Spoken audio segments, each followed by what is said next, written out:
Chapter 4. Difficult Times.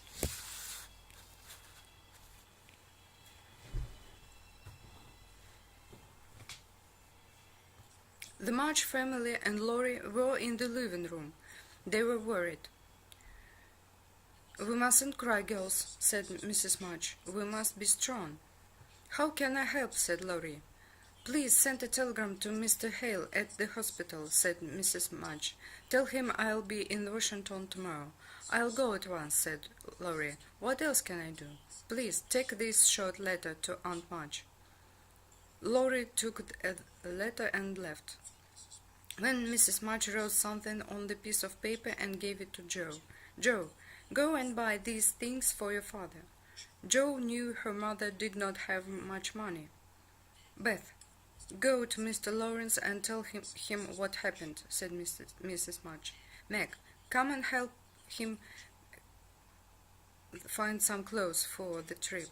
Everyone worked busily to help Mrs. March. Mr. Lawrence came back with Beth. He brought some useful things for the girl's father. "When you are away, Mrs. March, I'll look after the girls," said Mrs. Lawrence. "Please don't worry about them." "You are a true friend, thank you," said Mrs. March. "I'm happy to help you, Mrs. March," said Mr. Lawrence, smiling. Mr. Brooke, Laurie's tutor, came to see the family. "Mr. Lawrence is sending me to Washington on business," he said to Meg. "I'll travel with your mother and help her when she is there." Meg looked at his kind brown eyes and thanked him.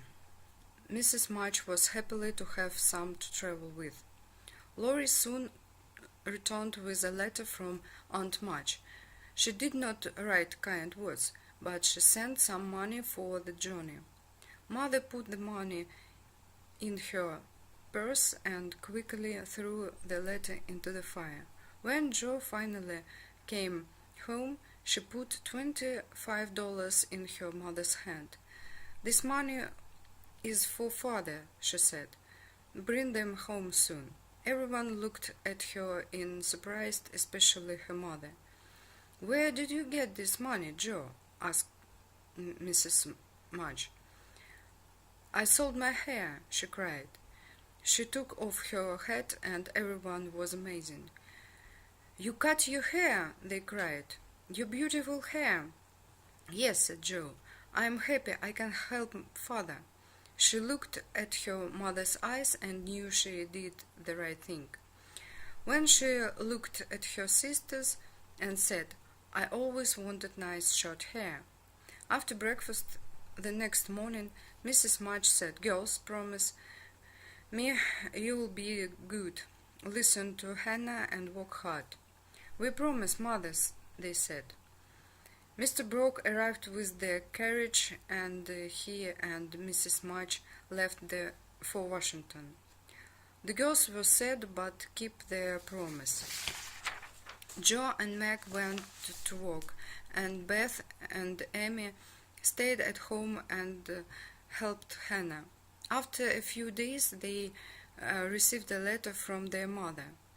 They were happy because the letter had some good news.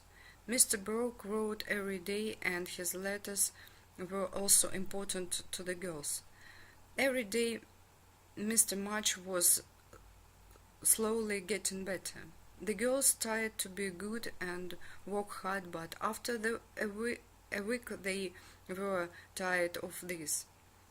Meg, Joe, and Amy forgot to do things in the house, so Beth did them. She always tried to help everyone. She also went to see the Hamel family every day. One afternoon, Beth asked Meg, "Can you go and see the Hamel family?" "I'm too tired, Beth," said Meg. "Can you go, Joe?" asked Beth. "But it's raining very hard outside, and I have a terrible cold," said Joe. "Why don't you go, Beth?" asked Meg.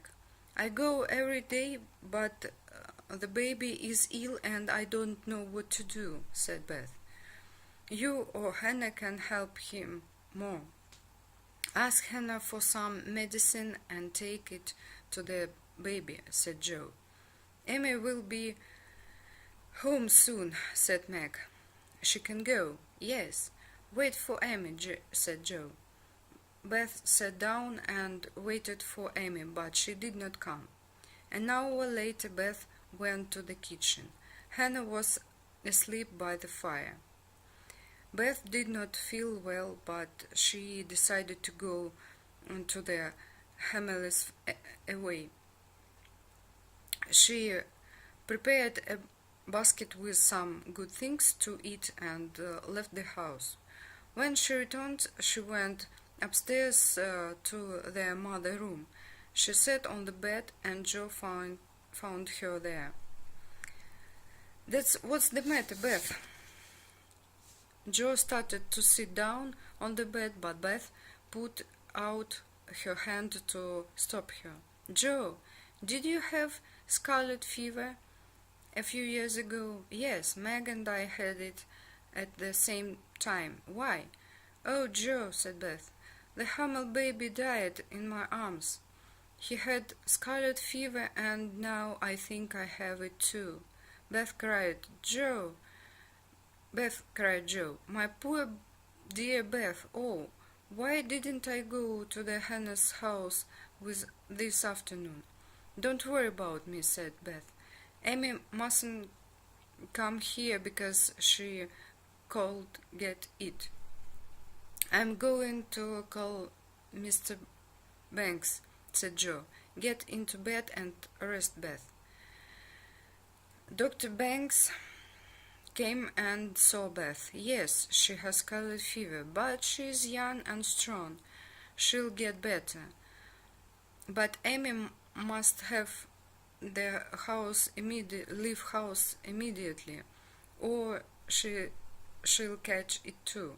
Amy can go and stay with Aunt Madge, said Hannah. But Amy did not want to go. I don't like Aunt Madge, said Amy. She is boring and unfriendly. I'm staying here. Oh, Amy, said Joe, don't be silly. You can stay with Aunt Madge for a week or two, and when Beth's better, you can come back home. Yes, said Meg. Aunt Madge will be happy to see you. But I won't be happy to see her, said Amy. I am not going. Meg, Joe, and Hannah could not convince her to go, but Laurie did. He promised to visit her every day and take her for a walk or for a ride in the carriage.